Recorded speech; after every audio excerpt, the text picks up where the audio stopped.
দর্শক স্বাগত জানাচ্ছি TVN24 নিউজ নেটওয়ার্কের নিয়মিত আয়োজন আওয়ার ডেমোক্রেসি অনুষ্ঠানে। আপনাদের সাথে আছি আমি ইহসান জুয়েল। আর মাত্র একদিনের ব্যবধানে বাংলাদেশের ত্রয়োদশ জাতীয় সংসদ নির্বাচন অনুষ্ঠিত হতে যাচ্ছে। নির্বাচনকে ঘিরে দেশের মানুষের মধ্যে ব্যাপক উৎসাহ উদ্দীপনা দেখা যাচ্ছে। এর মধ্যেই সরকারি অফিসগুলো ছুটি হয়ে গেছে, মানুষ বাড়িতে ফিরতে শুরু করেছেন। লঞ্চে, ট্রেনে, বাসে উপচে পড়া ভিড়, সবার মধ্যে এক ধরনের উৎসব মুখর পরিবেশ, কারণ দীর্ঘদিন পরে ভোট দেওয়ার সুযোগ পাচ্ছেন বাংলাদেশের মানুষ। কিন্তু আছে অনিশ্চয়তা, শঙ্কাও, কারণ এই নির্বাচনকে ঘিরে এর মধ্যেই যে দুটি রাজনৈতিক জোট তারা নির্বাচনে প্রতিদ্বন্দ্বিতা করছে, তারা এর মধ্যে আভাস দিয়েছে, ভোটারদের নানা জরিপে উঠে এসেছে, নির্বাচনটি হতে যাচ্ছে হাড্ডাহাড্ডি, অর্থাৎ বিনা যুদ্ধে নাই ছাড়ি সূচাগ্রমদিনী। কেউ সামান্যটুকু ছাড় দিতে রাজি নন। দুটি জোটই প্রত্যাশা করছে তারা আগামী 5 বছরের জন্য বাংলাদেশে সরকার গঠন করতে যাচ্ছে। 5 বছরের জন্য জনগণের ব্যালট নিয়ে তারাই যাবেন রাষ্ট্রীয় ক্ষমতায়। কিন্তু আমরা জানি যে ভোটের ফলাফলে একটি মাত্র দল জয়ী হবেন। যারা পরাজিত হবেন তারা এর মধ্যেই নানা শঙ্কার কথা বলতে শুরু করেছেন, এবং সামনের দিনগুলোতে অর্থাৎ নির্বাচনের পর বাংলাদেশের রাজনৈতিক সংস্কৃতিতে যেটি দেখা যায়, স্থূল কারচুপি, সূক্ষ্ম কারচুপি, ইলেকশন ইঞ্জিনিয়ারিং থেকে শুরু করে নানা শব্দ ব্যবহার করবেন। সেটি যদি শব্দে সীমিত থাকে তাহলে সেটি যথেষ্ট স্বস্তিদায়ক হবে, কিন্তু সেটি যদি সহিংসতার রূপ নেয়, অর্থাৎ আশঙ্কা এই উৎসবটা যদি খুনাখুনিতে রূপ নেয়, তবে সেটি নিঃসন্দেহে বাংলাদেশের জন্য, বাংলাদেশের গণতন্ত্রের উত্তরণের জন্য এবং যারা স্বপ্ন দেখছেন একটি নতুন বাংলাদেশ গঠনের, তাদের জন্য এটি ভয়াবহ দুঃসংবাদ বয়ে আনবে। এর মধ্যে আইন শৃঙ্খলা বাহিনী পুরো প্রস্তুত বলে জানিয়েছে। নির্বাচন কমিশন বলছেন তারা ঝুঁকিপূর্ণ কেন্দ্রগুলোতে বাড়তি সতর্কতার ব্যবস্থা করছেন, এবং একই সঙ্গে প্রবাসী ভোটার যারা যারা এর মধ্যে ব্যালটের মাধ্যমে ভোট পাঠিয়েছেন, পোস্টাল ভোট পাঠিয়েছেন, তাদের ভোটগুলো একই সময়ে অর্থাৎ 12ই ফেব্রুয়ারি ভোট গ্রহণ শেষে যখন বাংলাদেশের ভোটগুলো গণনা শুরু হবে, তখন একই সময়ে প্রবাসীদের ভোটগুলো গণনা শুরু হবে। তাই স্বভাবতই যারা প্রবাসী আছেন তারা প্রথমবারের মতো এই নির্বাচনে ভোট দেওয়ার সুযোগ পেয়েছেন। তাদের বাড়তি আগ্রহ, বাড়তি আকর্ষণ রয়েছে এই নির্বাচনের ফলাফলের দিকে। কিন্তু এখন পর্যন্ত নানা জরিপ নানা কথা বলছে। নির্বাচনী প্রচারণায় প্রধান দুটি রাজনৈতিক দল, যেটি বলছিলাম বিএনপি ও জামাত নেতৃত্বাধীন জোট, তারা এর মধ্যেই পরস্পরকে কাদা ছোড়াছড়ি করেছেন, প্রতিপক্ষকে আক্রমণ করেছেন, কথার বাক্যে তারা গায়েল করার চেষ্টা করেছেন। কিন্তু মূল যে বিষয়টি দাঁড়াচ্ছে সেটি হলো নির্বাচনে জনগণকে কে কোন প্রতিশ্রুতি দিচ্ছেন। বিএনপি প্রতিশ্রুতি দিচ্ছেন তারা উন্নয়নের চাকা সচল রাখবেন, তারা জনগণের জন্য ফ্যামিলি কার্ড, কৃষক কার্ড, প্রবাসী কার্ড থেকে শুরু করে নানা উন্নয়নমূলক কর্মসূচি ঘোষণা করছেন। অন্যদিকে জামাতের পক্ষ থেকে বলা হচ্ছে গত বেশ কয়েকটি সরকার দেখার পর মানুষ এখন বিকল্প খুঁজছে, মানুষ খুঁজছে নতুন কোনো রাজনৈতিক দল এসে বাংলাদেশের দায়িত্ব নেবে যারা চাঁদাবাজি, দুর্নীতি, দখল বাণিজ্য সেসব দিকে যাবে না। অর্থাৎ তারা একেবারেই ইসলামের পক্ষে তো বটেই, পাশাপাশি মানুষকে সুশাসন দেওয়ার একটি প্রতিশ্রুতি দিচ্ছেন। কিন্তু জনগণ কাকে বেছে নেবেন সেটি এখন পর্যন্ত কেউ স্পষ্ট করতে পারছেন না, কারণ জরিপগুলো একেবারে কাছাকাছি ফলাফল দিচ্ছে। কিছু কিছু জরিপ আবার একেবারে রাত দিনের পার্থক্য দলগুলোর মধ্যে দেখাচ্ছে। কিন্তু এবারে নির্বাচনকে ঘিরে কোনো দলই জোর দিয়ে বলতে পারছে না, একেবারে নিজস্ব যে বলয় সে বলয়ের আলোচনায় তারা বলছে যে কোনো ফলাফলই আসতে পারে। আর এই যে কোনো ফলাফলের দিকেই আসলে তাকিয়ে আছে পুরো বাংলাদেশের মানুষ, তাকিয়ে আছেন সবাই। এবং এটি আমরা নির্বাচনের প্রচারণা নানা ছবিগুলো যদি দেখি, সেখানে আমরা দেখতে পারবো প্রধান দুটি রাজনৈতিক জোটের প্রধান দুই নেতা তারেক রহমান এবং ডক্টর শফিকুর রহমান, তারা পুরো দেশ চষে বেরিয়েছেন। বিভিন্ন জেলায় গিয়ে তারা নির্বাচনী জনসভা করেছেন। এক এক দিনে রেকর্ড 60-8টি পর্যন্ত জনসভা তারা করেছেন। দিন নেই রাত নেই তারা প্রচারণা চালিয়ে গেছেন। তবে আনুষ্ঠানিক প্রচারণার দিন শেষ হয়ে আসাতে এখন প্রচারের দিন শেষ, অপপ্রচারের সময় শুরু হয়েছে। অর্থাৎ নির্বাচনের আগ পর্যন্ত সবচেয়ে গুরুত্বপূর্ণ যে বিষয়টিকে বলা হচ্ছে কিংবা যে বিষয়ে সতর্ক থাকতে হচ্ছে সেটি হলো সোশ্যাল মিডিয়ায় অপব্যবহার কিংবা সোশ্যাল মিডিয়ায় গুজব বিভ্রান্তি ছড়িয়ে প্রার্থীদেরকে কিংবা ভোটারদেরকে নানাভাবে বিভ্রান্ত করার চেষ্টা করা হচ্ছে, যেটি আশঙ্কা করা হচ্ছে ভোটের দিন আরো চরম আকার ধারণ করবে। এমনও হতে পারে যে সোশ্যাল মিডিয়ায় এ ধরনের গুজব ছড়িয়ে দেওয়া হবে যে অমুক কেন্দ্রটি বন্ধ করে দিয়েছে নির্বাচন কমিশন, অমুক প্রার্থী নির্বাচন বয়কট করেছেন। এই ধরনের প্রোপাগান্ডা ছড়িয়ে ভোটারদেরকে বিভ্রান্তি করার চেষ্টা করা হচ্ছে এবং ভোটারদের কাছে টানতে এর মধ্যেই বাংলাদেশের যে কয়েকটি বিষয় উঠে আসছে যেটি আশঙ্কাজনক হতে পারে, সেটি হলো কোনো কোনো প্রার্থী ভোটারদেরকে গিয়ে হুমকি দিচ্ছেন, প্রকাশ্য হুমকি দিচ্ছেন। তিনি হয়তো বাদ পড়া প্রার্থী, তিনি হয়তো বলছেন আমাকে ভোট না দিলে ঘর বাড়ি জ্বালিয়ে দেওয়া হবে। আবার কোনো কোনো প্রার্থী নয় তিনি, কিন্তু তিনি মানবিক কারণ দেখিয়ে তিনি বলছেন, কোট আনকোট মানবিক কারণ দেখিয়ে তিনি কোনো একজন পান বিক্রেতার হাতে ২,০০০ টাকা ধরিয়ে দিচ্ছেন। অর্থাৎ ভোটারদেরকে ভয়, প্রলোভন, নানা কিছু দিয়ে আকৃষ্ট করে কেন্দ্রে নেওয়ার চেষ্টা করা হচ্ছে। কিন্তু ভোটাররা কেন্দ্রে গিয়ে নিজেদের মত প্রকাশ করুক, এটি সবারই চাওয়া থাকে। সমস্যার বিষয় হয় যদি কেউ কেন্দ্র দখলের বাণিজ্যে মেতে ওঠে কিংবা কেন্দ্র দখলের চেষ্টায় মেতে ওঠে। কারণ এর মধ্যেই প্রধান দুটি রাজনৈতিক দলের পক্ষ থেকে বলা হয়েছে যে একেবারে ভোটের হিসেব না বুঝে কেন্দ্র থেকে ছেড়ে আসবেন না, নেতাকর্মীদেরকে বলা হচ্ছে। অন্যরাও হুঙ্কার ছাড়ছেন, তারা বলছেন যদি কেউ ভোট কেড়ে নেওয়ার চেষ্টা করেন তবে নিঃসন্দেহে সেটি প্রতিহত করা হবে, জেনজিরা প্রতিহত করবে। যেটি বলছিলাম যে এই নির্বাচনে একেবারেই বড় একটি ফ্যাক্টর হয়ে উঠতে পারে জেনজিদের ভোট, অর্থাৎ তরুণ প্রজন্মের ভোট। একই সঙ্গে একটি আলোচনা আছে, সেটি হলো যে বৃহৎ একটি ভোটার যাদের মার্কা হয়তো এই ব্যালটে নেই, তারা ভোট কেন্দ্রে যাবেন কিনা, গেলে তারা কোন দলকে সমর্থন করবেন, এইসব বিষয় নিয়ে আলোচনা করব বাংলাদেশের একেবারে ভোটের দিনগুলোতে কি হতে যাচ্ছে, অনিশ্চয়তা কতটা, আশা কতটা, সেসব বিষয় নিয়ে। সবাইকে স্বাগত জানাচ্ছি, আমি ইহসান জুয়েল এবং আমাদের সাথে আলোচনায় যুক্ত হচ্ছেন কলাম লেখক, প্রাবন্ধিক ও রাজনৈতিক বিশ্লেষক হাসান ফেরদৌস। কিছুক্ষণের মধ্যে আমাদের সাথে আলোচনায় যুক্ত হবেন ইউনিভার্সিটি অফ নর্থ ক্যারোলাইনার শিক্ষক এবং আমেরিকায় জামায়াতের মুখপাত্র প্রফেসর ডক্টর নাকিবুর রহমান। আমরা সরাসরি হাসান ফেরদৌসের কাছে চলে যাচ্ছি। হাসান ফেরদৌস ভাই, আপনাকে স্বাগত জানাচ্ছি আলোচনায়। শুরুতে যে প্রশ্নটি করতে চাই, এটি ত্রয়োদশ জাতীয় সংসদ নির্বাচন। এর আগে 12টি সংসদ নির্বাচন বাংলাদেশে হয়েছে। কোনোটি মানুষ ভোট দেওয়ার সুযোগ পেয়েছে, কোনোটিতে পায়নি, কিন্তু একেবারে কাগজে কলমে 12টি সংসদ নির্বাচন দেখার সুযোগ হয়েছে মানুষের। এই ত্রয়োদশ সংসদ নির্বাচন 13, মানে আনলাকি 13 নয়, 13তম নির্বাচন। সেই নির্বাচনটি বাংলাদেশের জন্য অন্য নির্বাচনগুলো থেকে কতটা আলাদা, কোন দিক থেকে আলাদা বলে দেখছেন? ধন্যবাদ জুয়েল, সবাইকে শুভেচ্ছা। মাথায় রাখতে হবে যে এই নির্বাচনটা ঘটছে একটি গণ অভ্যুত্থানের ফলশ্রুতিতে। আজকে আমরা যেখানে পৌঁছেছি তার মূল কারণ 2024 সালের জুলাই আগস্টে এক রক্তক্ষয়ী গণ অভ্যুত্থানের ভেতরে বাংলাদেশ একটি নতুন বাস্তবতার মুখোমুখি হয়েছে। তরুণদের, যাদেরকে আমরা জেনজি বলছি, সেই তরুণদের পরিচালিত এই অভ্যুত্থান বাংলাদেশকে নতুন ভাবে গড়ার সুযোগ এনে দিয়েছে।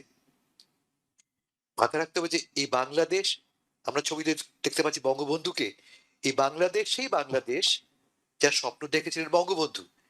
কিন্তু এ কথা সত্য যে বঙ্গবন্ধুর স্বপ্ন বাস্তবায়িত হয়নি। মুখ্যত শেষ 15 বছর বঙ্গবন্ধুর হাতে তৈরি আওয়ামী লীগের হাতেই তার স্বপ্ন, দেখা স্বপ্ন ধূলিসাৎ হয়েছে। এখন সুযোগ এসছে আমাদের সামনে সেই বাস্তবতাকে, সেই স্বপ্নকে বাস্তবায়িত করতে। যে স্বপ্ন দেখেছিলেন বঙ্গবন্ধু, তার মধ্যে আর অসংখ্য মানুষ যারা বাংলাদেশকে একটি গণতান্ত্রিক, বহুপাক্ষিক, একটি অসাম্প্রদায়িক প্রগতিশীল দেশ হিসেবে দেখতে চেয়েছিলেন। প্রশ্ন হচ্ছে যে এই যে নির্বাচন হবে এই 12 তারিখে হতে যাচ্ছে, ইনফ্যাক্ট কয়েক ঘন্টার মধ্যে, সেই নির্বাচন কি আমাদের সেই স্বপ্নকে বাস্তবায়িত করবে? উত্তর আমার জানা নেই। আমার জানা আছে আমার আকাঙ্ক্ষার কথা। আমার আকাঙ্ক্ষাটা কি? যে 1400 মানুষের রক্ত ভেজা পথ দিয়ে আমরা আজকে এখানে পৌঁছেছি, সে মানুষগুলিকে আমরা ভুলবো না, তাদের ত্যাগকে আমরা ভুলবো না, তাদের যে আকাঙ্ক্ষা, সে আকাঙ্ক্ষাকে আমরা ভুলবো না, এই বিশ্বাস আমার আছে। এবং সে আকাঙ্ক্ষার ভিত্তিতে যে সৌধ করতে যাচ্ছি আমরা, তাতে কি থাকবে? তাতে 1 নম্বর থাকবে মানুষের ভোটাধিকার, 2 নম্বর থাকবে বৈষম্যহীনতা। মানুষের মধ্যে যে বৈষম্যের পাহাড় গড়ে উঠেছে, যার প্রতিবাদে 24 আন্দোলন হয়েছে, সে বৈষম্য থাকবে না। থাকবে না রক্তপাত, থাকবে না বেআইনি কার্যকলাপের অবারিত প্রশ্রয়, থাকবে সাম্প্রদায়িক সম্প্রীতি, মানুষে ভ্রাতৃত্ব থাকবে। এই যে স্বপ্নগুলো দেখছি আমরা, এই স্বপ্নগুলি বাস্তবিত করার জন্য কি প্রয়োজন? একটা বড় প্রয়োজন হচ্ছে যারা আমাদেরকে রিপ্রেজেন্ট করেন, দলগুলি, রাজনৈতিক দলগুলি, তাদের হাত ধরেই তো বাংলাদেশ পরিবর্তিত হবে। এখন যদি প্রশ্ন তুমি করো যে এরা তো সেই সব দল যাদেরকে আমরা দেখেছি, তাদের কাছে কি আমরা তাদের তারা তারা আমাদেরকে সেই নতুন পরিবর্তিত বাংলাদেশ দেবে যেমন আশ্বাসকে আমরা সে বিশ্বাসকে আমরা করতে পারি? প্রমাণিত কোনো তথ্য আমার কাছে নেই, প্রমাণিত কোনো অস্ত্র আমার কাছে নেই, কিন্তু আছে কি বিশ্বাস, আছে কি আমার স্বপ্ন, আছে কি এই বোধ আমার মধ্যে যে বারবার ঠকে যাওয়া বাংলাদেশের মানুষ এবার আর ঠকবে না। তার প্রমাণ আমরা পাবো আগামীকালের নির্বাচনে, যে নির্বাচনে আমরা আমাদের পছন্দের প্রতিনিধি নির্বাচিত করে নিয়ে আসবো। আসো সবাই মিলে আমরা অন্তপক্ষে এই স্বপ্নটুকু দেখি, স্বপ্নটুকু আমরা জিয়ে রাখি আরো 24 ঘন্টা, যাতে করে যে রক্ত ভেজা পথ দিয়ে আমরা আজকে এখানে পৌঁছেছি, সেই রক্ত ভেজা পথে এক সত্যিকারের মিনার তৈরি করতে পারে, যে মিনার থেকে আমরা গর্ব করে বলবো এই তো বাংলাদেশ, যে বাংলাদেশ বঙ্গবন্ধু চেয়েছিলেন। জি, আশাবাদের জায়গাটা খুবই চমৎকার জনাব হাসান ফেরদৌস। কিন্তু বাস্তবতা হলো যে আমরা তো জানি কারা নির্বাচিত হতে যাচ্ছেন। কারা বলতে হয় বিএনপি না হয় জামাত। এখন তো সেটি স্পষ্ট। তৃতীয় কোনো পক্ষ এখানে নির্বাচিত হওয়ার সুযোগ নেই। আপনি যে ১৪০০ মানুষের প্রাণের বিনিময়ে যে বিপ্লবের মাধ্যমে, অভ্যুত্থানের মাধ্যমে একটি নতুন বাংলাদেশের যাত্রা শুরু হয়েছিল, এখন পর্যন্ত তাদের নির্বাচনী কর্মকাণ্ড, অর্থাৎ আমি দুটি দলের কথাই বলছি, বিএনপি অথবা জামাত জোট, তাদের নির্বাচনী কর্মকাণ্ডে আপনার কাছে এই বিশ্বাসটুকু কতটা স্পষ্ট কিংবা কতটা দৃঢ় যে তারা নির্বাচিত হলে যে জুলাই আন্দোলনটি হয়েছে সেই চাওয়াগুলো, সেই চাহিদাগুলো, সেই প্রত্যাশাগুলো বাস্তবায়ন তারা করবে? একটা বড় কারণ, বিশ্বাসের একটা বড় কারণ, আস্থার একটা বড় কারণ এই যে এই দলগুলি, বিএনপি, জামাত এবং অন্যান্য দলগুলি সবাই একসঙ্গে যুক্ত হয়ে একটি সনদ তৈরি করেছে, একটি চার্টার স্বাক্ষর করেছে, একটি আমাদের সাথে সোশ্যাল কন্ট্রাক্ট করেছে। কন্ট্রাক্টটা কি? যে আমরা এই রূপরেখার ভিত্তিতে একটি ভিন্ন বাংলাদেশ গড়ব। তারা সবাই স্বীকার করে নিচ্ছে যে বাংলাদেশ এতদিন ছিল, সে বাংলাদেশটি খানিকটা হলেও পঙ্গু, খানিকটা হলেও সে বাংলাদেশটা ডিফেক্টিভ। সবাই হাতে হাত মিলিয়ে বলেছে আমরা এই যে আমাদের রূপরেখা, এই আমাদের চার্টার, এই চার্টারের ভিত্তিতে আমরা একটা নতুন বাংলাদেশ করতে পারি। মাথায় রাখতে হবে নির্বাচন দুটো হচ্ছে, পার্লামেন্টের জন্য গণভোট হচ্ছে, যে গণভোটের মূল লক্ষ্য হচ্ছে এই বললাম পরিবর্তিত রূপরেখা তার গ্রহণ। ফলে যদি শুধুমাত্র রেকর্ডের ভিত্তিতে আমি সিদ্ধান্তে পৌঁছাই, তাহলে সিদ্ধান্তে আমার পৌঁছানো যাবে না। এদেরকে চিনি আমরা, দেখেছি আমরা, আস্থার কোনো কারণ নেই। কিন্তু আমি বিশ্বাস করতে চাই যে গত কয়েক বছরের রাজনৈতিক অভিজ্ঞতা থেকে আমরা এই কথা বলতে পারি যে বাংলাদেশ বদলাচ্ছে। তার একটা প্রধান কারণ বাংলাদেশের রাজনীতিতে নতুন একটা এলিমেন্ট যুক্ত হয়েছে, তরুণ সম্প্রদায়। এই তরুণ সম্প্রদায় আমাদেরকে আজকে এইখানে টেনে এনেছে বলবো আমি। ফলে অর্থাৎ তাদের এই এনগেজমেন্ট, রাজনৈতিক এনগেজমেন্ট, তাদের পার্টিসিপেশন, আমি বিশ্বাস করি যে এই যে পুরনো রাজনৈতিক দল যাদের এখনো বয়স 60, 65, 70, অনেকের 80 বছর, রাজনীতিবিদ যারা ক্ষমতার কেন্দ্রে বসবেন, তাদেরকে পেছন থেকে কনস্ট্যান্টলি রিমাইন্ড করে দেবে তরুণরা, তোমরা কিন্তু আমাদের এই রক্তের উপর দিয়ে এখানে এসে পৌঁছেছো, ভুলে যেও না তোমরা কি কমিটমেন্ট নিয়ে এসছো। ফলে ইয়েস, আমি মনে করি যদিও এরা পরীক্ষিত ব্যর্থ রাজনীতিবিদ, কিন্তু যে রক্তের ভেতর দিয়ে, যে আগুনের ভেতর দিয়ে আসতে হয়েছে, তাতে তারা খানিকটা হলো শুদ্ধ হয়েছে, এই বিষয়টা আমি করতে চাই। জি, অর্থাৎ এই রাজনৈতিক দলগুলোকে আমরা চিনি, জানি, তারা যেটা চিনেন না, জানেন না, সেটি হলো তারা চাইলেও এবার নির্বাচিত হয়ে যা ইচ্ছা তাই করতে পারবেন না। কারণ একেবারেই তরুণ সমাজ, জেনজিদের কথা বলা হচ্ছে, তারা স্পষ্ট দরজায় দাঁড়িয়ে থাকবেন পাহারা দেওয়ার জন্য। এটি হয়তো আপনি বলতে চাইছেন। আমরা আশাবাদের কথাগুলো শুনলাম, কিন্তু আমরা সন্দেহ, অবিশ্বাস, সহিংসতার বিষয়গুলো চলে আসছে দলগুলোর পাল্টাপাল্টি যে অবস্থান। ভোটের দিন কেউ তাহাজ্জুদ নামাজ পড়বেন, কেউ ভোট থেকে থাকবেন, কেউ ভোটের হিসেব বুঝে আসবেন, কেউ ভোটের যদি কোনো রকম কারচুপি করার চেষ্টা করা হয় ডানা খুলে ফেলা হবে, নানা ধরনের কথা বলা হচ্ছে। এর মধ্যে আমরা আবার দেখছি কোনো বাদ পড়া প্রার্থী তিনি গিয়ে বলছেন ভোটারদের বাড়িঘর জ্বালিয়ে দেওয়া হবে। আবার যিনি প্রার্থী নন তাকে দেখছি যে মানবিক কারণে পান বিক্রেতাকে 2000 টাকা দিয়ে চলে আসছেন, যেটি আসলে ভোটারদেরকে নানাভাবে প্রলোভিত করার একটি উপায়। এই একদিন হয়তো হাতে সময় আছে, সহিংসতা ভোটের দিন, অবিশ্বাস, সংঘর্ষ, এইসব আশঙ্কা কতটা করছেন? তুমি যে সমস্ত ঘটনার কথা উল্লেখ করলে আমি তাকে মনে করি বিচ্ছিন্ন ঘটনা। ওকে। এই জন্য বলছি আমি যে আমাদের দেশের রাজনীতিতে ভোটের রাজনীতিতে এমন ঘটনা ঘটে, এটি আমাদের ট্রেডিশন। হুম হুম। শুধু আমাদের নয়, প্রতিবেশী ভারতে, পাকিস্তানে, সর্বত্রই নির্বাচনকালীন সংঘর্ষ, অনিয়ম ইত্যাদি খুবই কমন একটা প্র্যাকটিস। আমরা রাতারাতি আমাদের প্র্যাকটিস ভুলে যাব না, রাতারাতি আমরা সোনার মানুষ হব না। হুম হুম। কিন্তু কিন্তু আমি বলছি যে ভয়টা আমি তোমার স্বীকার করছি, অন্যত্র ভয়টা। ভয়টা হচ্ছে নির্বাচন যে ঘটতে যাচ্ছে, যারা নির্বাচনটা করবে, যারা নির্বাচন পরিচালনা করবে, তারা কতটা পরিশুদ্ধ হয়েছে, তারা কতটা আমাদেরকে সেই সুস্থ এবং প্রপার নির্বাচন আমাদের দিতে পারবে, এই নিয়ে সন্দেহ করার কতগুলি যৌক্তিক কারণ আছে। একটা বড় কারণ আমরা দেখতে পাচ্ছি যে নির্বাচন কমিশনের কথা বলছি আমরা, হুম হুম। খুব একটা জোরালো ভূমিকা পালন করতে পারেনি। হুম। তারা একবার এক কথা বলছে, দুদিন পরে চাপের মুখে পড়ে সেই সিদ্ধান্ত তারা বদলাচ্ছে। একবার নয়, অনেকবার দেখেছি আমরা, সামান্য চাপ দিলেই তারা তাদের সিদ্ধান্ত পরিবর্তন করে। হুম। আহ, আহ, দ্বৈত নাগরিকত্ব নিয়ে তাদের অবস্থান খুবই দোটানা তারা ছিল। আহ, ঋণ খেলাপি নিয়ে দেখেছি আমরা, চাপের মুখে তারা সিদ্ধান্ত বদলাচ্ছে, তারা নিজেরাই বদলাচ্ছে। তারা জি, মানে প্রথম সিদ্ধান্ত নেয় কেন, বদলায় কেন, দুটোরই কোনো ব্যাখ্যা জনগণ পান না। মানে ধরা যাক যদি 100টা সিদ্ধান্ত, ধরা যাক 100টা আপিল হয়েছে, হুম আপিলের পরে পরে দেখলাম আমরা প্রায় 75টাই কমিশন নিজেই তাদের সিদ্ধান্ত বদলাচ্ছে। হুম। হুম।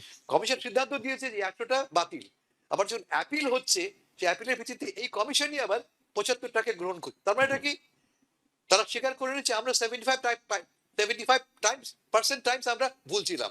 তারা নিজেরাই স্বীকার করে নিচ্ছে যে ভুলটা আমরা করেছি।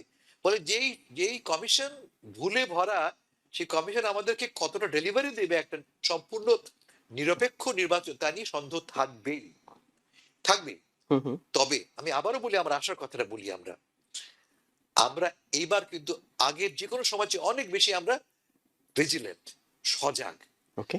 আমরা প্রত্যেকে আমাদের দু চোখ শুধু নয়, আমাদের সম্পূর্ণ অস্তিত্ব দিয়ে রক্ষা করবো এই নির্বাচন। কারণটা কি, আমার একটা হাই স্টেক আছে এই নির্বাচনে। আগের নির্বাচন কোনো স্টেক আমার ছিল না। আমি জানতাম নির্বাচন ভোট কেন্দ্রে যে দেখবো আমার ভোট দেওয়া হয়ে গেছে, এটা জানি আমরা, ফলে ভোট কেন্দ্রে আমরা যেতামই না। এবার তো ভিন্ন অবস্থা। এবার তাই বিশ্বাস করি, এই বিশ্বাস নিয়ে আমি যাবো যে আমি ভোট দিতে পারবো। ফলে যে ভোটটা ধরে রাখবার, তাকে প্রোটেক্ট করার দায়িত্ব তো আমার। বারবার দেখছি আমরা কি বলছে, ধরা যাক বিএনপি নেতারা বলছে, জামাতারাও বলছে যে ভোট কেন্দ্র ছেড়ে যাবেন না। কথার অর্থ এই যে নিজের এই যে আমানত, যাতে খেয়ানত না হয় তার ব্যাপারে সচেতন থাকবে, যাতে কোনো ক্রমে আমাদের এই মূল্যবান, আমাদের এই পবিত্র সঞ্চয় কেউ অপচয় না করতে পারে।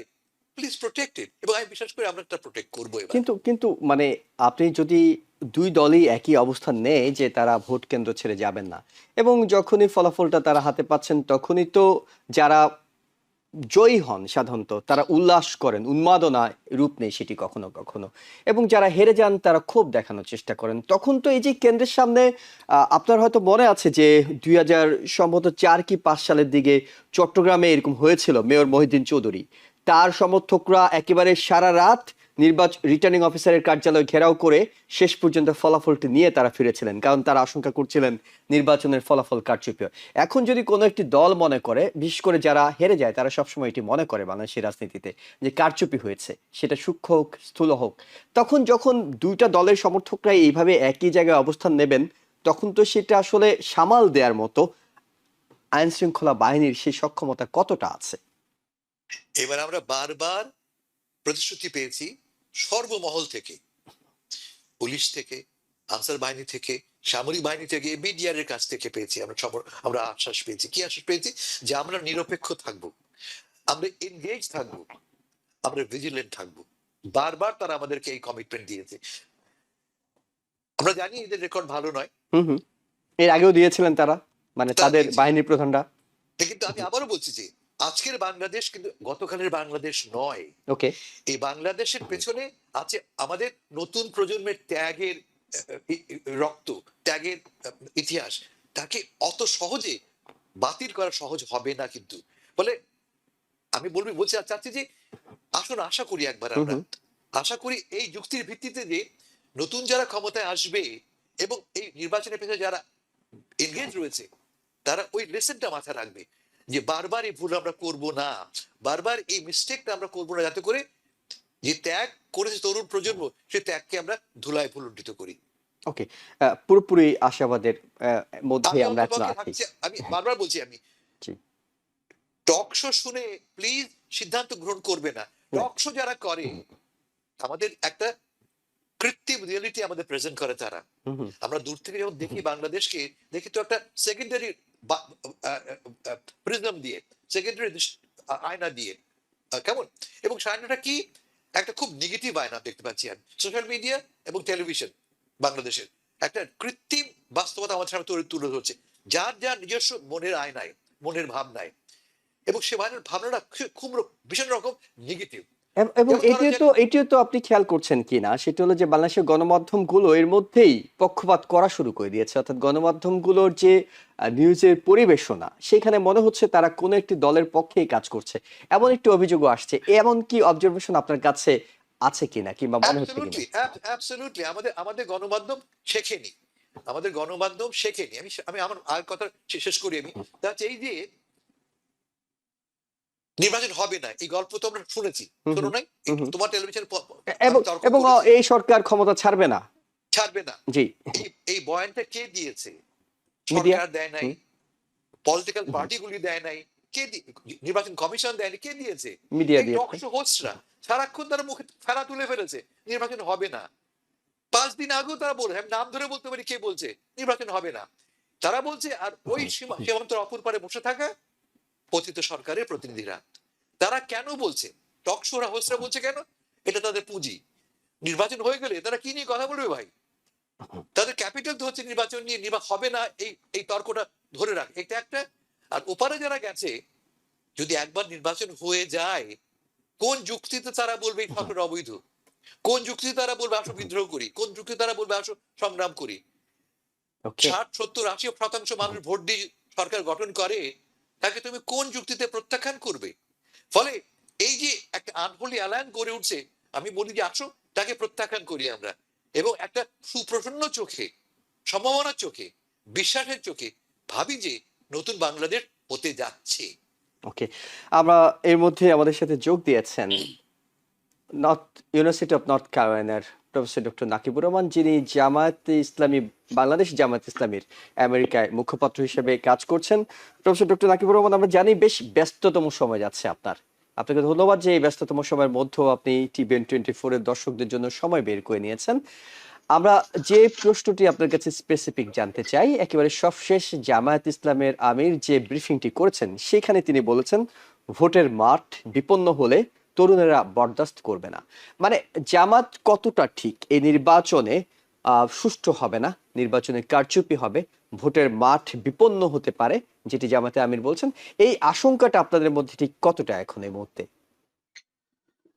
ধন্যবাদ আপনাকে, এবং আমি খুব দুঃখ প্রকাশ করছি যে মনে হচ্ছে যে আমরা 20-25 বছর আগের সাদা কালো যুগে ফিরে গিয়েছি। জি, বা আমি খুব একটা দুঃখিত। ডিফারেন্ট ধরনের পাচ্ছেন, ফিল পাচ্ছেন দর্শকরা। আমি খুবই দুঃখিত যে জি। আমি আসলে ওয়াশিংটন ডিসি থেকে আমি বাড়ি ফিরছি। তো রাস্তার মধ্যে আমার ফোনের চার্জও শেষ হয়ে গিয়েছে। সো এটা হলো আমার গাড়ির কেবিন ক্যাম। সো আমি ক্ষমা চেয়ে নিচ্ছি যে এটা, আমি ভেবেছিলাম যে এটা কালারড হবে, বাট এটা জীবনে ১ম এই ক্যামেরা ইউজ করছি। এর আগে কখনো ইউজ করিনি। সো সবকিছুই আমি নতুন দুঃখ প্রকাশ বাংলাদেশের মতোই। হ্যাঁ। তো আপনি যেটা বললেন যে বিষয়টা হয়েছে কি যে আহ, হাসান ফেরদৌস ভাই যেটা বলেছেন যে একটা ফিয়ার মঙ্গারিং কিন্তু হয়েছে বাংলাদেশে, যে এবং এটা কাদের দ্বারা এটাও আমরা জানি যে এক ধরনের ইয়ে ছিল যে ডক্টর ইউনূস সাহেব ক্ষমতা ছাড়বেন না, তিনি পার্মানেন্টলি এখানে বসে থাকবেন। কিন্তু আমরা ভুলে যাই যে ডক্টর মোহাম্মদ ইউনূস সাহেব ক্যান বি এভরিথিং, কিন্তু তিনি কথার নড়চড় কিন্তু করেন না। ডক্টর ইউনূস সাহেব যেদিন ক্ষমতা গ্রহণ করেছেন, তিনি 3টা প্রতিশ্রুতি দিয়ে ক্ষমতা গ্রহণ করেছিলেন। যে তিনি বলেছিলেন যে যে অন্যায় হয়েছে, যেই হত্যাকাণ্ড ঘটেছে জুলাই মাসে, তিনি সেটার বিচার করবেন। তিনি প্রতিশ্রুতি দিয়েছিলেন যে রাজনীতি তার গতানুগতিক ধারায় আর চলতে পারবে না, একটা মিনিংফুল সংস্কার তিনি করবেন। এবং তৃতীয় তিনি প্রতিশ্রুতি দিয়েছিলেন যে একটা সুষ্ঠু এবং নিরপেক্ষ নির্বাচন তিনি করবেন। এখন আমাদের অবশ্যই অনেক বেশি প্রত্যাশা ছিল, সব প্রত্যাশা তো পূরণ হবে না, কিন্তু তিনি বিচার প্রক্রিয়া শুরু করেছেন। অলরেডি আমরা কয়েকটা মামলার রায় দেখেছি। তারপরে আমরা সংস্কারের জন্য তিনি যে চেষ্টা করেছেন, কিন্তু অবশ্যই সবগুলা রাজনৈতিক দল কিন্তু সহযোগিতা আলটিমেটলি করেনি, এবং সবগুলা রাজনৈতিক দল যদি সহযোগিতা না করে তাহলে তো ডিজায়ার্ড সংস্কার হবে না। But still we had some really massive development. আমরা একটা জুলাই চার্টারে আমরা স্বাক্ষর করেছি, এবং সেই জুলাই চার্টারটি গণভোটে গিয়েছে, এবং এখনো পর্যন্ত মানে ভোটের ফলাফল যাই হোক, কিন্তু হ্যাঁ না ভোটের ফলাফল কিন্তু ওভারওয়েলমিংলি আমরা দেখছি যে দৃশ্যত না ভোটের পক্ষে কোনো ক্যাম্পেইন নেই, কিছু সিক্রেট ক্যাম্পেইন হতে পারে, কিন্তু মানে ইনশাআল্লাহ আমরা আশা করছি যে হ্যাঁ ভোট জয়যুক্ত হবে। এখন যে সুষ্ঠু এবং নিরপেক্ষ নির্বাচনের যে কথাটা, আমাদের এটা ভুলে গেলে চলবে না যে বাংলাদেশে নির্বাচন কিন্তু খুব সংঘাতপূর্ণ নির্বাচন হয় unless there is a serious মানে কি বলা যায় যে কমান্ড এন্ড কন্ট্রোল। বাংলাদেশের নির্বাচনে সহিংসতা খুবই মানে মারাত্মক পর্যায়ে চলে যায়। স্পেশালি ইউনিয়ন পরিষদ নির্বাচনে হাসান ভাই সাংবাদিক ছিলেন, উনি জানেন যে বাংলাদেশের সবচেয়ে ভয়াবহ দিনগুলোর মধ্যে একটা দিন হতো যখন পুরানো আমলে ইউপির ইউনিয়ন পরিষদের নির্বাচনগুলো হতো, প্রচুর মানুষ মারা যেত।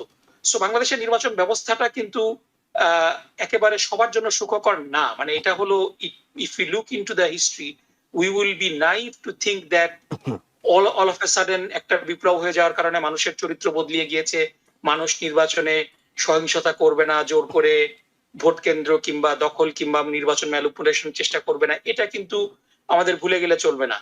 এবং যে জায়গাটা, সো বেসিক্যালি পলিটিক্যাল পার্টি গুলাকে রিমাইন্ড করতে হবে যাতে করে আইন শৃঙ্খলা রক্ষাকারী বাহিনী নিরপেক্ষভাবে কাজ করে, প্রশাসন যেন নিরপেক্ষভাবে কাজ করে, মিলিটারিকে ম্যাজিস্ট্রেসি পাওয়ার দেওয়া হয়েছে, তারা যেন নিরপেক্ষভাবে কাজ করে। এখন আমি আপনাকে কয়েকটা ঘটনা বলবো। জি, এই ঘটনাগুলা আপনি দেখেন যে এই ঘটনাগুলা যদিও খুব সিম্পল, কিন্তু এটা যেন সিম্পলের মধ্যেই থাকে, এই ব্যাপারে আমাদেরকে দাবি দাওয়া জানাতে হবে যাতে করে এটা ম্যাস স্কেলে এক্সেলারেট না করে। আপনারা দেখেছেন যে শেরপুর ৩ আসনে আমাদের একজন উপজেলা সেক্রেটারি রেজাউল করিম, তাকে হত্যা করা হয়েছে, এবং হত্যাকাণ্ডের আগে তার সাথে প্রার্থীর যে কনভারসেশন, প্রার্থীর সাথে সেনাবাহিনীর যে কনভারসেশন, সেনাবাহিনী বলছে যে আপনারা বাজার দিয়ে যেন না, ওখানে গেলে অসুবিধা হবে। তিনি বলছেন যে কেন আমরা যাব না বাজার দিয়ে। এখন মানে বিষয়টাকে আপনি এই প্রার্থীকে আপনি অ্যারোগেন্ট বলতে পারেন, you have the right to say that, কিন্তু সেনাবাহিনী জানে যে বাজার দিয়ে যদি মিছিল যাওয়া হয় সেখানে সন্ত্রাসীরা অপেক্ষা করছে, এবং এই সন্ত্রাসীরাই মিছিলের উপরে হামলা করে একজন প্রার্থীর সমর্থক উপজেলার একজন সেক্রেটারিকে হত্যা করে ফেলেছে। এখন এটা জানার পরও সেনাবাহিনী কেন সেই সন্ত্রাসীদেরকে ধরলো না, এই প্রশ্নটা করা কি খুব বেশি অযৌক্তিক আপনি বলেন? সো এই ঘটনাটা তো ঘটেছে। এর বাইরে আমরা দেখেছি যে কিছু কিছু প্রার্থীকে গোয়েন্দা বিভাগের ব্যক্তিরা পরিষ্কারভাবে হ্যারাস করছে, তাদের সাথে ক্যান্টনমেন্টের ভিতরে ঘটে যাওয়া 1.5 মাস আগের ভিডিও রিলিজ করছে আরেকজন প্রার্থীকে সাহায্য করতে। সো নির্বাচন কিন্তু শুধু নির্বাচনের দিন ঘটে না, নির্বাচনের আগেও কিছু ঘটনা ঘটে। আমরা দেখলাম যে আরেকজন মেজর প্রার্থী, তার সোশ্যাল মিডিয়া অ্যাকাউন্ট হ্যাক হলো, এবং একেবারে কোঅর্ডিনেটেড ভাবে আরেকটা দলের অনলাইন সন্ত্রাসীরা সেটাকে প্রচারণার একটা অস্ত্র বানিয়ে নিল।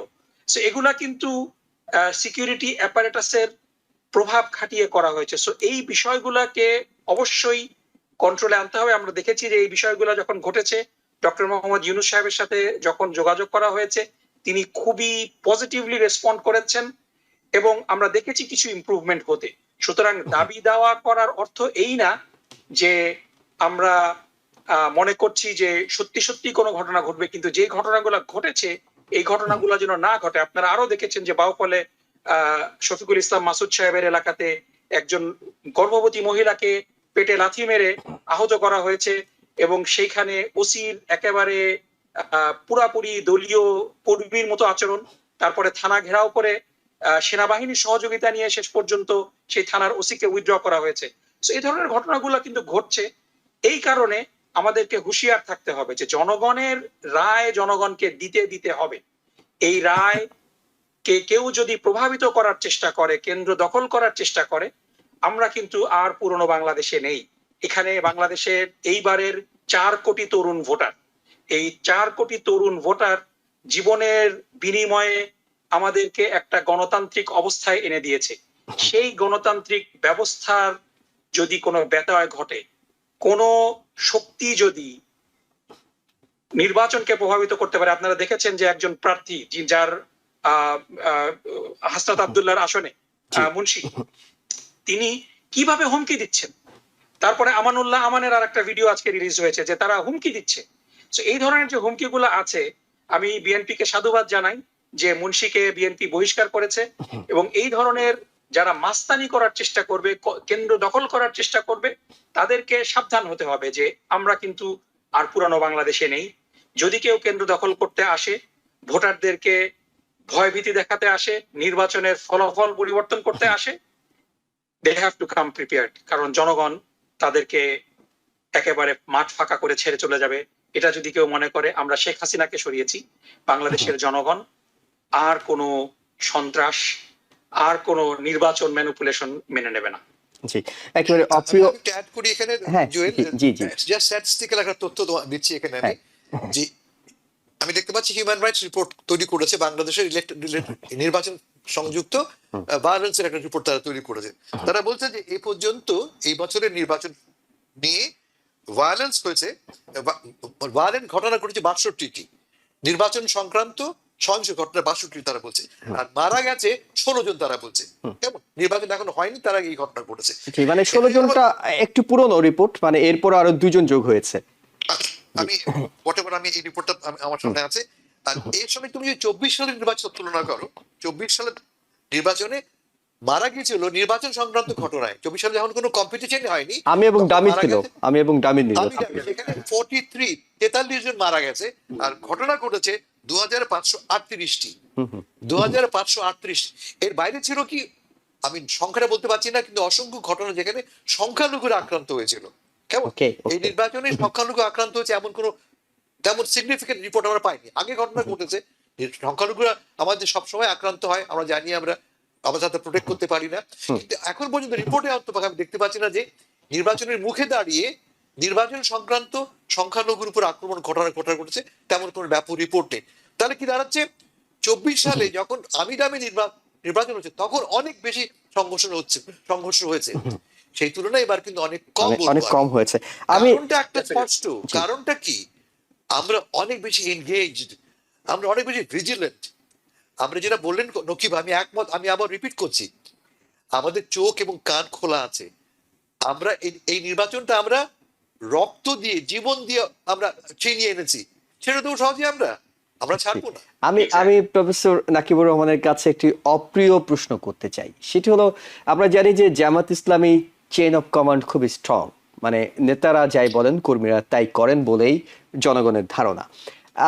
বলা হচ্ছে যে, আপনিও বলছিলেন, যদি আসে কেউ বল প্রয়োগ করতে আসে, তাহলে মানে এই বিষয়টা, বল প্রয়োগের বিষয়টাতে জামায়াতের সিদ্ধান্তটা কি, কর্মীদের কাছে মেসেজটা আসলে কি, সেটি কি আপনারা নিজেরা বল প্রয়োগ করবেন? আর যদি বল প্রয়োগ আপনারা না করেন, আপনাদের ব্যাপারে যদি বল প্রয়োগ করতে আসে, তাহলে আপনারা সেটি প্রতিহত করবেন, মানে জনগণকে নিয়ে প্রতিহত করবেন। নিঃসন্দেহে হয়তো আপনি এইভাবে বলবেন, কিন্তু কিভাবে প্রতিহত করবেন? সেটি কি সহিংসতার পর্যায়ে যাবে, নাকি আইন শৃঙ্খলা বাহিনী কি করে সেটি দেখার পর্যায়ে আপনারা চুপ থাকবেন?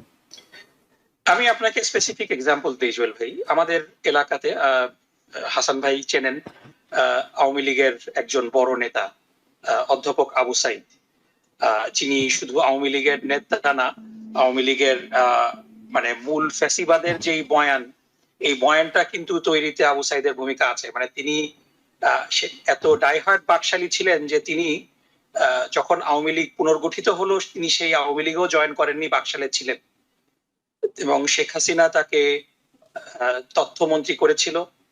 এবং সে লোক জিয়াউর রহমান সাহেবকে নিয়ে যত জঘন্য ভাষায় গালাগালি করেছে, আওয়ামী লীগের কোনো নেতা এরকম গালাগালি করেনি। তিনি জিয়াউর রহমানকে তার বইয়ের মধ্যে জিয়া নামা নামে একটা বই লিখেছে, সেই বইয়ের মধ্যে তিনি পরিষ্কার মানে তিনি বলেছেন যে জিয়াউর রহমান নাকি ভারতের গুপ্তচর পাকিস্তানের গুপ্তচর ছিল এবং গুপ্তচর হিসেবে নাকি তিনি মুক্তিযুদ্ধে তিনি ছুরিকাঘাত করার চেষ্টা করেছেন, এরকম বিভিন্ন রকম তিনি বয়ান তৈরি করার চেষ্টা করেছেন।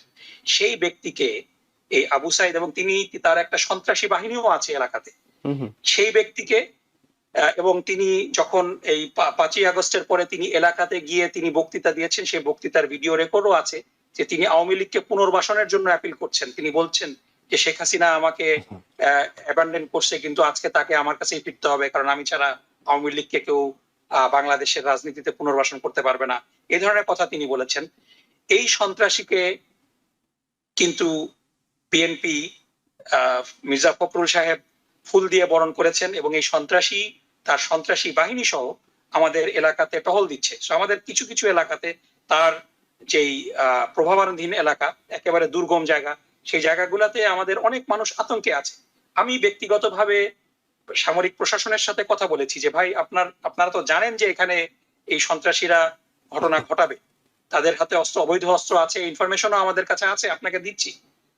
সো এখন আর্মি বলছে যে আমরা তো এখন নিউট্রাল থাকতে চাই, আমরা ওদেরকে ধরলে আপনাদেরকেও ধরতে হবে। আমি খুব পরিষ্কার ভাবে বলেছি যে আমাদের কারো কাছে যদি অবৈধ অস্ত্র থাকে অবশ্যই ধরবেন এবং আমি আপনাকে এই বিষয়ে সমর্থন করব। সো আমাদের কেউ অন্যায় করলে সেই অন্যায়কে আমি ডিফেন্ড করব না, পিরিয়ড, বরং আমাদের দল তার বিরুদ্ধে ব্যবস্থা নেবে, এই গ্যারান্টি আমরা দিচ্ছি। মানে এটা তো কোনো কোটা নয় যে বিএনপির 3 জনকে ধরতে হলে জামাতের 3 জনকে ধরতে হবে, জামাতের 5 জনকে ধরলে বিএনপির 5 জনকে ধরতে হবে। আমাকে সেই সামরিক ব্যক্তি বলছেন যে আপনি দেখেছেন যে আজকে কতজন বিএনপি কে ধরলাম, আপনাদের তো একজনকেও ধরিনি। আমি বললাম যে আমাদের লোকজনের কাছে অস্ত্র থাকলে অবশ্যই ধরবেন, কেন ধরবেন না? সো এই জায়গাটাতে আমাদের খুব ক্লিয়ার থাকতে হবে যে আমরা জনগণের কাছে যে অ্যাপিলটা করছি যে ভোট দেওয়াটা যথেষ্ট না, আমাদেরকে ভোট রক্ষা করতে হবে। আমরা যদি একটা মাইক্রো ক্রোমোজোম হিসেবে আমরা টেস্ট কেস নেই যে ঢাকা বিশ্ববিদ্যালয়ের নির্বাচন এবং জাহাঙ্গীরনগর বিশ্ববিদ্যালয়ের নির্বাচন, ঢাকা বিশ্ববিদ্যালয়ের নির্বাচনকে ম্যানিপুলেট করার চেষ্টা করা হয়েছে। আমাদের কাছে ইনফরমেশন ছিল যে মির্জা আব্বাস তার যেই সন্ত্রাসী বাহিনী আছে তাদেরকে ঢাকা বিশ্ববিদ্যালয়ে ঢুকাবে। এজন্য আমরা প্রস্তুতি হিসাবে শাহবাগের মোড়ে এবং চাংখারপুলে কিন্তু আমাদের লোকজন রেখেছিলাম এবং তখন আইজিপি সাহেব আমাদেরকে কল করেছিলেন। তিনি বলেছেন যে ভাই আপনাদের লোকজন কি করে?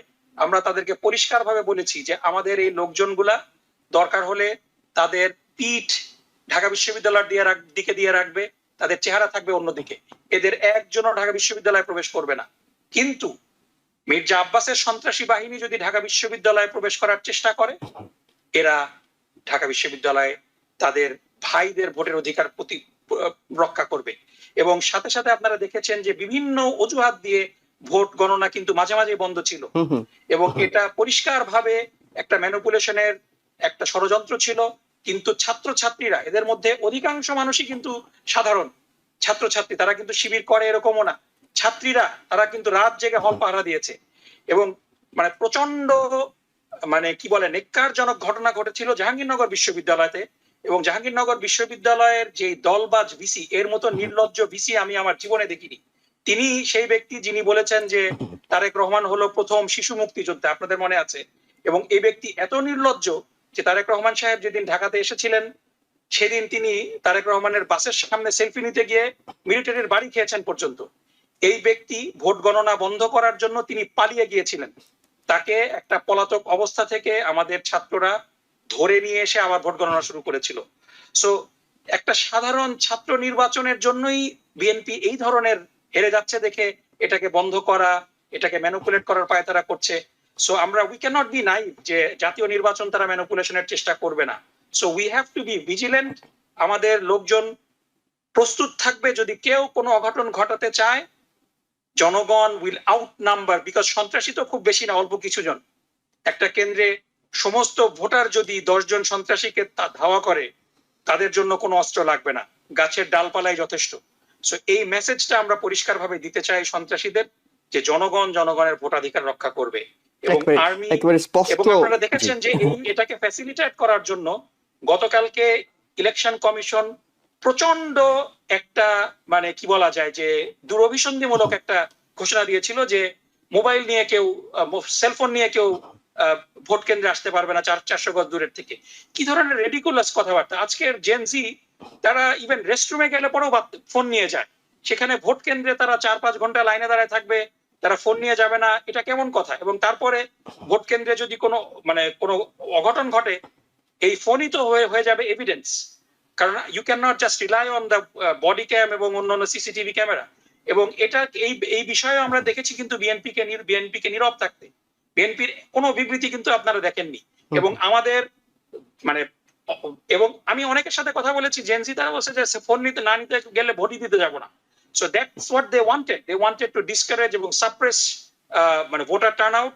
এবং আমরা কিন্তু চিফ ইলেকশন কমিশনারের সাথে দেখা করেছি বারবার 2-3 বার, এবং তারপরে সন্ধ্যার মধ্যে আমরা বলেছি যে সন্ধ্যার মধ্যে যদি এই সিদ্ধান্ত বদল না করা হয়, আমরা জনগণকে নিয়ে ইলেকশন কমিশন ঘেরাও করব। এবং তারপর কিন্তু তারা সিদ্ধান্ত বদল করতে বাধ্য হয়েছে।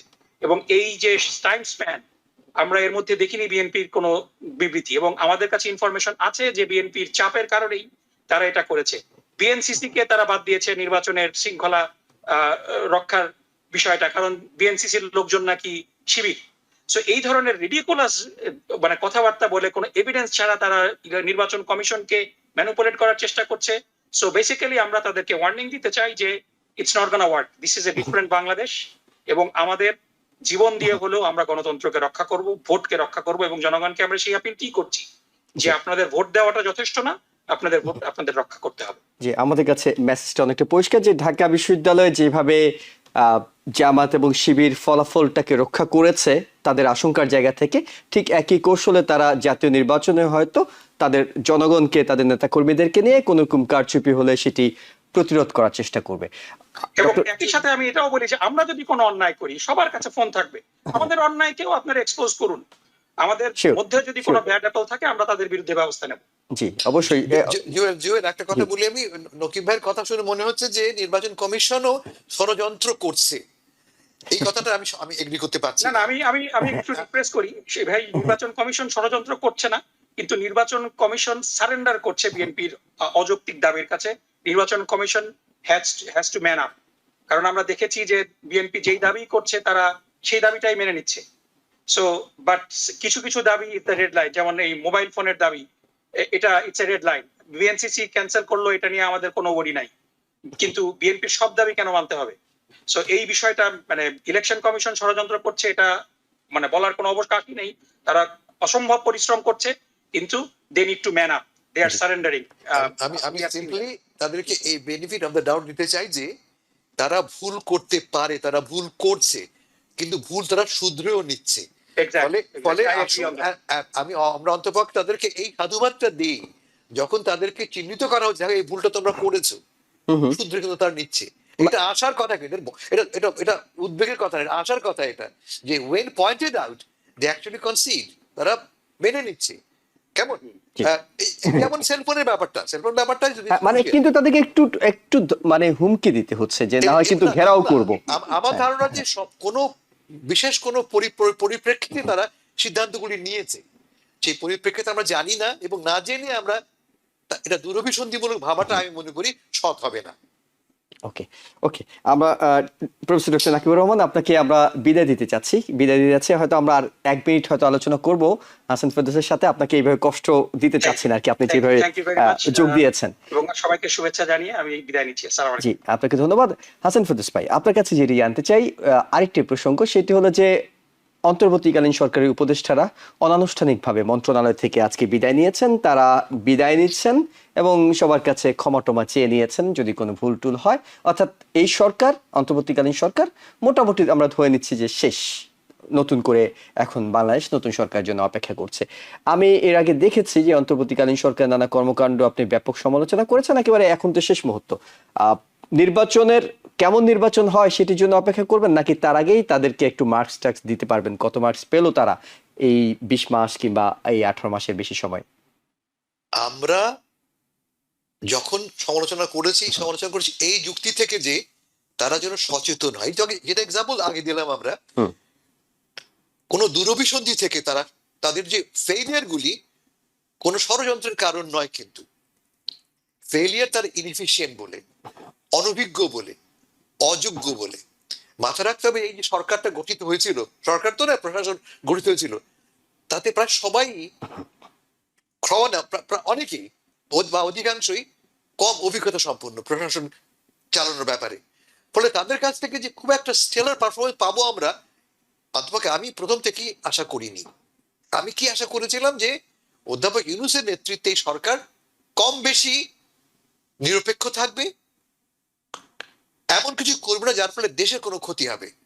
এখন এই নির্বাচন এই শেষ মুহূর্তে এসে আমি এই কথা বলতে পারি বা বলতে চাই যে আমাদের সকল ইচ্ছা, সকল বাসনা, সকল প্রয়োজন যে আমরা অর্জন করেছি তা হয়তো নয়, কিন্তু যে তিনটি মূল লক্ষ্য সামনে রেখে এই প্রশাসন ক্ষমতা নিয়েছিল তার মোটামুটি তারা অর্জন করেছে। তার একটা তো আগামীকালের নির্বাচন, 2 সংস্কার একটা প্রক্রিয়া, যার প্রক্রিয়া তারা শুরু করে দিয়ে গেল, আর 3 বিচার। আমরা দেখতেই পাচ্ছি আমরা বিচার প্রক্রিয়াটা কতটা স্বচ্ছ, টেলিভিশনে লাইভ ব্রডকাস্ট হচ্ছে এই বিচার প্রক্রিয়া। ফলে আমার চোখে এই সরকারকে আমি 6 নম্বর দেবই 10-এর মধ্যে। জি, অনেক ধন্যবাদ। তবে একটা কথা তো আছে যে সব ভালো তার, শেষ ভালো যার। একেবারে শেষটা তাদেরকে ভালো করতে হবে একটা ভালো নির্বাচন উপহার দিয়ে, এবং সে নির্বাচনে অন্তর্বর্তীকালীন সরকার কোনো পক্ষ নেয়নি, কোনো পক্ষ নিল কিনা সেটিও কিন্তু তাদেরকে বাকি 4 মার্কস হাতে রাখলেন। নিঃসন্দেহে সেটি পরবর্তীতে নির্বাচনের পর আপনার কাছ থেকে আরেকটু মার্কস তাদের জন্য বাড়ানো যায় কিনা সেটি জেনে নেব। অনেক ধন্যবাদ হাসান ফেরদৌস আমাদের সাথে যোগ দেওয়ার জন্য। ধন্যবাদ জানাচ্ছি প্রফেসর ডক্টর নাকিবুর রহমানকেও, যিনি এতক্ষণ আমাদের সাথে ছিলেন, এবং একই সঙ্গে ধন্যবাদ জানাচ্ছি দর্শকদেরকে। এবং একই সাথে আপনাদেরকে জানিয়ে রাখি, নির্বাচনের দিন অর্থাৎ 12 ফেব্রুয়ারি সকাল 11টা থেকে TVN 24 নির্বাচনের প্রতিটি খবর আপনাদেরকে জানাবে, প্রতিটি খবরের খুঁটিনাটি বিশ্লেষণ আপনারা পাবেন, এবং একই সঙ্গে ফলাফলের বিশ্লেষণ করতে আমাদের সাথে যোগ দেবেন আমাদের বিশেষজ্ঞ অতিথিরা। সেই অনুষ্ঠান দেখার আমন্ত্রণ জানিয়ে আজকের মতো শেষ করছি। ভালো থাকবেন। TVN 24 টেলিভিশন দেখতে আজই কল করুন 7187776556। লগ ইন করুন www.totalcablebd.com। নিউ ইয়র্ক থেকে সম্প্রচারিত TVN 24 টেলিভিশন বিশ্বজুড়ে বাঙালির কণ্ঠস্বর।